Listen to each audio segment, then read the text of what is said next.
చిన్న కథ చెప్పాలనుకుంటున్నా. ఏంటంటే నా అనుభవమే. అప్పుడు నా వయసు 8 సంవత్సరాలు. ఎన్ని సంవత్సరాలు? 8 సంవత్సరాలు. 8 సంవత్సరాల వయసులో మా ఫాదర్ ఏం చేశాడంటే బుక్స్ అన్నిటికీ కవర్ షీట్స్ వేశారు. కవర్ షీట్స్ అని తెలుసు కదమ్మా, అట్టలు వేశారు. పిల్లలకి మనం బుక్స్ తీసుకొస్తే నీట్గా వాటిని ఏం చేస్తాం చెప్పండి, పేపర్ కవర్ షీట్స్ వేసి పిన్ చేసి మన పేరు రాసి పంపిస్తాం. పాపం నాన్నగారు కదా, కొడుకు చదవాలి, ప్రయోజకుడు కావాలనేటువంటి ఆశ ఎక్కువ ఉంటుంది కదా. అందుకని తన కొడుకు బాగా చదవాలనే ఉద్దేశంతో మంచిగా పుస్తకాలు కొన్నాడు. డబ్బులు ఉండొచ్చు ఉండకపోవచ్చు, తండ్రులకు మాత్రమే తెలుసు. కానీ డబ్బులు ఉన్నా లేకపోయినా పుస్తకాలు మాత్రం ఖచ్చితంగా టైంకి తీసుకొచ్చి ఇస్తాం. ఇచ్చిన పుస్తకాలకి నీట్గా వాటిని కవర్ చేసి పేరు రాసి ఇచ్చాడు. సరే, అవన్నీ బ్యాగ్లో పెట్టుకొని స్కూల్కి వెళ్ళాను. వెళ్ళి పక్కన కూర్చొని నా పక్కన ఎన్ఎన్ ప్రసాద్ అని ఒక అబ్బాయి ఉన్నాడు. వాడేం చేశాడంటే నా పుస్తకాలు చూశాడు. అరే భయ్, భలే ఉన్నాయిరా నీ పుస్తకాలకు, భలే నీట్గా కవర్ షీట్స్ వేశావు, మా ఫాదర్ వేయలేదు, మరి ఒక పని చేస్తానన్నాడు. ఏంట్రా? నీకు 3 రూపాయలు ఇస్తా, ఈ షీట్స్ అన్నీ నాకు ఇస్తావా అన్నాడు. ఎన్ని రూపాయలు ఇస్తా అన్నాడు చెప్పాలి, ఆ చివరి వాళ్ళు చెప్పాలి. ఎన్ని రూపాయలు ఇస్తా అన్నాడు? 3 రూపాయలు. రాయలసీమకి వెళ్ళిపోతే నన్ను చూస్తే అంకుల్ 3 రూపాయలు అంకుల్ బాగున్నారా అంటారు. నా పేరేంటి చెప్పండి? 3 రూపాయలు అంకుల్ అంట. పిల్లలకు బాగా గుర్తుండిపోయింది. అందుకని 3 రూపాయలు ఇస్తావా అంటే ఇచ్చేసా. ఆ రోజుల్లో 3 రూపాయలు అంటే అసలు ఏమేమి వచ్చినాయి తెలుసా? కొబ్బరి బిళ్ళలు వచ్చినాయి, తిన్నా. రసగుల్లలు ఉన్నాయి, తిన్నా. గొట్టాలని వచ్చినాయి, తిన్నా. అర్థమైందండి? తిమ్మిరి బిళ్ళలని ఉంటాయి తెల్లగా, గుర్తున్నాయా మీకు? అవి తిన్నా. ఇలా దారంతో ఆడితే చక్రాల్లాగా ఊగుతూ ఉంటాయి, అవి కొనుక్కున్న, అవి తిన్నా. ఎంత తిన్నా 3 రూపాయలు. బాగా సాయంత్రం జల్సా చేశా. అంటే ఆ రోజంతా ఏవి కావాలంటే అవి పుష్కలంగా కొనుక్కోవడం, తింటాం. అయిపోయింది. సరే, మా అమ్మకు ఒక మంచి గుణం ఉంది. అది తల్లికి ఉండవలసిన గుణం అనుకుంటా నేను. ఆమె రాగానే పుస్తకాలన్నీ తీసి పక్కన పెడతా ఉంటుంది. సరే, బ్యాగ్ ఆడ పడేసాను. ఆమె రాగానే పుస్తకాలు ఇలా తీసింది, ఇలా చూసింది. ఏమి లేవు చెప్పాలి, ఏమి లేవు. కవర్ షీట్స్ లేవు, అట్టలు లేవు. అప్పుడు మమ్మల్ని ఏరా అయ్యా, రాత్రి వేసిన కవర్ షీట్స్ అన్నీ ఏమైనా అంటే అప్పుడు నేను చెప్పింది తెలుసా, అమ్మేసాను పో. భలే స్టైల్గా చెప్పా. అప్పుడు బాగా గుర్తుంది నాకు.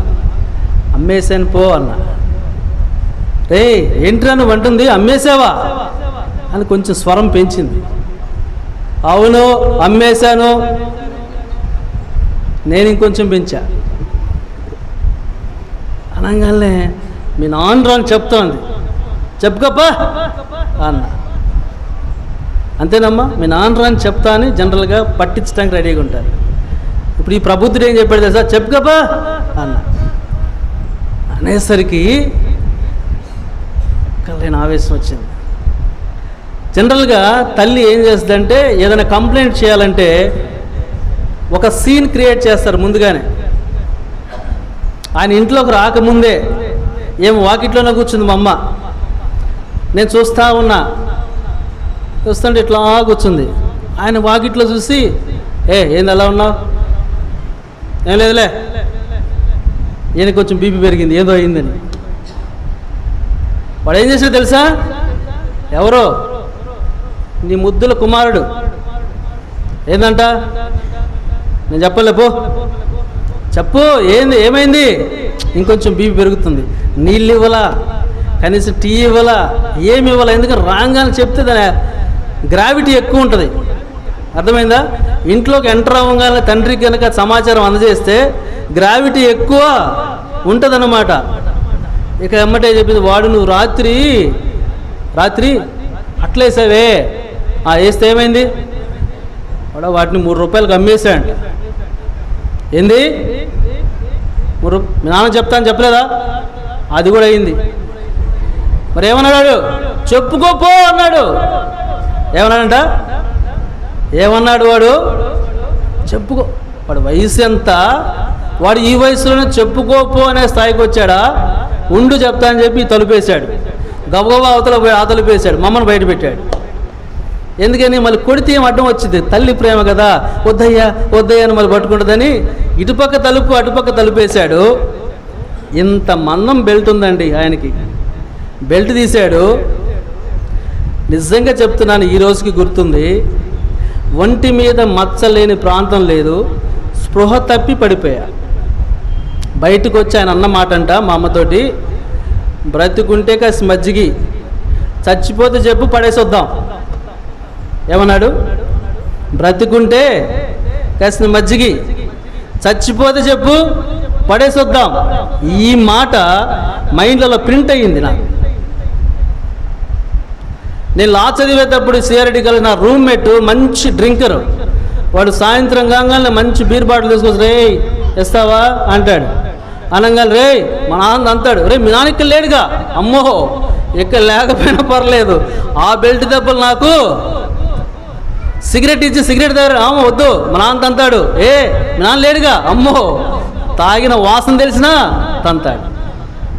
అంటే చిన్న వయసులో శిక్ష తండ్రి విధించిన ఆ భయంకరమైన శిక్ష పెద్దవాడినప్పటికి కూడా ఏమైంది? సైకలాజికల్గా నా మీద దాని ప్రభావము పోలా. ఆయన మరణించేంత వరకు కూడా ఆయన ఎదురుగా నిలబడి మాట్లాడే ధైర్యం నాకు లేదు. అర్థమవుతుందండి? అంటే ఎందుకు శిక్షించాలి చెప్పాలి? ఎందుకు శిక్షించాలి? భవిష్యత్తులో వీడు పాడవకుండా ఉండాలంటే ఇది చిన్న తప్పే, కానీ శిక్ష ఎలాంటిది చెప్పండి? భయంకరమైన శిక్ష. చిన్న 4 అట్టముక్కలు అమ్మేస్తే అంతగా కొట్టాలా? అంతగా శిక్షించాలా? కాదు కాదు. ఆయన తర్వాత నాకు చెప్పింది ఏంటంటే, అట్టముక్కలు అమ్మేసినందుకు నన్ను కొట్టలేదంట. నాన్నకు చెప్తానంటే ఏమన్నాను చెప్పండి? చెప్పుకోపో అన్నావు కదా, ఆ మాటకు కొట్టాడు.